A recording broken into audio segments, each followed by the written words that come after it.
Bilanggo sa tahan at siniilang lakas, kinubli sa sumpa ng lipunang marahas, tinuring na marupok at walang kakayahang harapin ang unos ng buhay.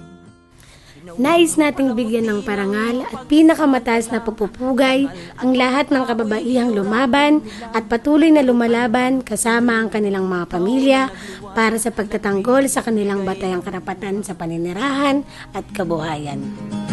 Tayo na mga kasama, magsurit palayain ang kaisipan, ngayon na Paninindigan at pagkakaisa ang naging tugon ng kababaihan at ng buong mamamayan sa Kamaynilaan sa malawakang banta ng demolisyon, bunga ng patakarang Public-Private Partnership o PPP ng Gobyernong Aquino. Mga programang tanging mga malalaking negosyanteng dayuhan at lokal ang may kinabang. Sa kabila ng mga pangamba, kabaguhan sa loob ng organisasyon at maging kakapusan sa mga usaping legal at batas, magiting na hinarap ng kababaihan ang mga mararahas na demolisyon mula sa mga barikada ng sitio San Roque sa Quezon City, Barangay Corazon de Jesus sa San Juan, Barangay San Roque sa Navotas, Dipa Compound sa Maynila, Silverio Compound sa Parañaque hanggang Guatemala sa Makati. Ang mga ina ng tahanan ay kasamang nakipagkapit-bisig, humawak ng iba't ibang uri ng pandepensa hanggang sa paglalapat ng Pangunang Lunas sa mga nasugatan sa barikada at natamaan ng tear gas. Marami mang naisakripisyo mula sa pagliban sa trabaho, pagtigil sa hanap buhay, pagpaliban ng mga anak sa paaralan at maging pagbuwis ng buhay. Hindi ito naging hadlang, bagkus nagpatibay pa sa ating pagtataguyod para sa ating karapatan at hustisyang panlipunan. Pinatunayan ng inyong karanasan na tanging sa pagkakaisa at sama-samang pagkilos may gigiit ang ating mga karapatan at mula rito'y makapagkakamit ng mga tagumpay.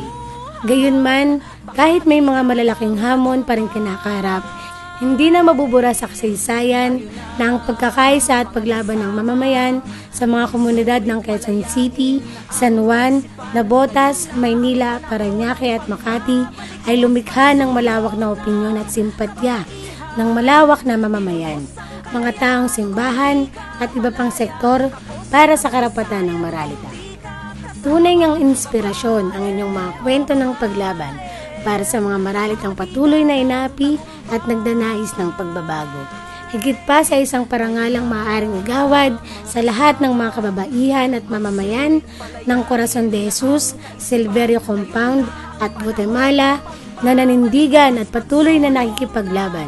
kababaihan, tinubos ang kalayaan kung di ka malaya, kapos sa kasaysayan kung di ka kasama.